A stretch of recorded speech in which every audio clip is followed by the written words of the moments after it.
Assalamualaikum warahmatullahi wabarakatuh. Perkenalkan, saya Tiara Febriani dengan NIM 2210802008.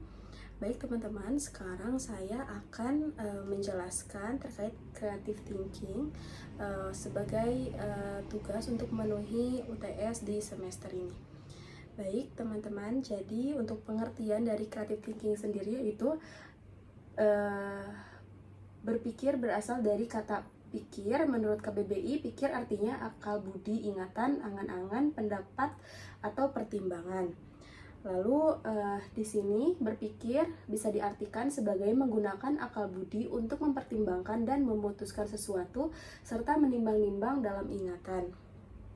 Yang selanjutnya, jenis-jenis berpikir. Yang pertama di sini ada berpikir austik atau melamun.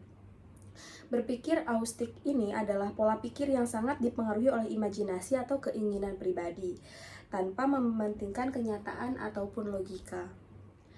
Contohnya, seseorang yakin bahwa ia akan menjadi terkenal hanya dengan membayangkannya setiap hari tanpa melakukan usaha nyata apapun. Jadi untuk teknik berpikir austik ini seolah-olah kita tidak harus melakukan usaha yang berlebihan untuk mencapai keinginan yang kita tuju. Yang selanjutnya ada berpikir realistik atau nalar atau reasoning, yang artinya berpikir realistis adalah cara berpikir yang didasarkan pada fakta, logika, dan kenyataan yang ada. Untuk contohnya sendiri di sini, seseorang ingin menjadi dokter, lalu ia belajar dengan giat, mengikuti tes masuk kedokteran, dan merencanakan langkah-langkah secara nyata. Jadi, realistik ini adalah realita yang dimana harus kita lakukan untuk mencapai sesuatu. Jadi, ketika kita ingin mencapai tujuan yang lebih tinggi, maka usaha yang kita lakukan juga harus lebih tinggi. Yang selanjutnya ada mazhab pemikiran. Yang pertama di sini idealis vs materialis. Untuk idealis di sini adalah sebuah pemikiran dan keyakinan yang disertai cinta pada nilai, termasuk kepercayaan. Pemikiran tersebut dipegang karena diyakini apa yang dilakukan merupakan hal yang benar. Sedangkan materialisme adalah paham dalam filsafat yang menyatakan bahwa hal yang dapat dikatakan benar-benar adalah materi. Untuk contohnya di sini, contoh idealis yaitu adalah seorang aktivis lingkungan menolak bekerja di perusahaan tambang karena percaya pada pentingnya menjaga alam. Ia tetap memilih pekerjaan dengan gaji kecil di LSM demi mempertahankan nilai-nilai yang dia yakini.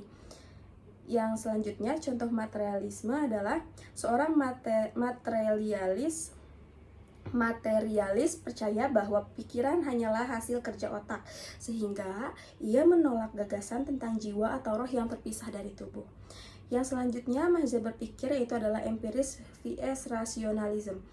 Empiris adalah suatu aliran dalam firasat yang menyatakan bahwa semua pengetahuan berasal dari indera manusia. Kebenaran hanya dapat diperoleh melalui pengalaman. Yang selanjutnya, rasionalisme adalah doktrin filsafat yang menyatakan bahwa kebenaran harus ditentukan atau diperoleh dari pembuktian, logika, dan analisis yang berdasarkan fakta, bukan berasal dari pengalaman indrawi. Yang selanjutnya, contoh dari empiris dan rasionalisme.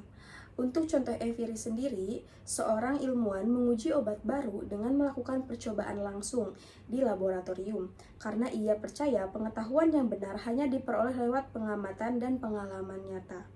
Sedangkan yang rasionalisme adalah seorang matematikawan membuktikan kebenaran suatu rumus melalui logika dan penalaran tanpa perlu melakukan percobaan fisik karena ia percaya bahwa akal adalah sumber utama dari pengetahuan. Nah, yang selanjutnya, mengapa sih kita harus berpikir kreatif? Ada beberapa poin yang bisa kita temukan ketika kita mampu berpikir kreatif. Yang pertama, kita bisa melihat suatu objek dengan cara yang berbeda. Yang kedua, lebih efektif menemukan solusi masalah. Yang ketiga, memiliki faktor pembeda. Yang keempat, menciptakan inovasi yang bermanfaat. Baik teman-teman, jadi sekian untuk materi creative thinking yang bisa saya sampaikan. Thank you for watching teman-teman semuanya. Sampai jumpa di video selanjutnya. Bye-bye.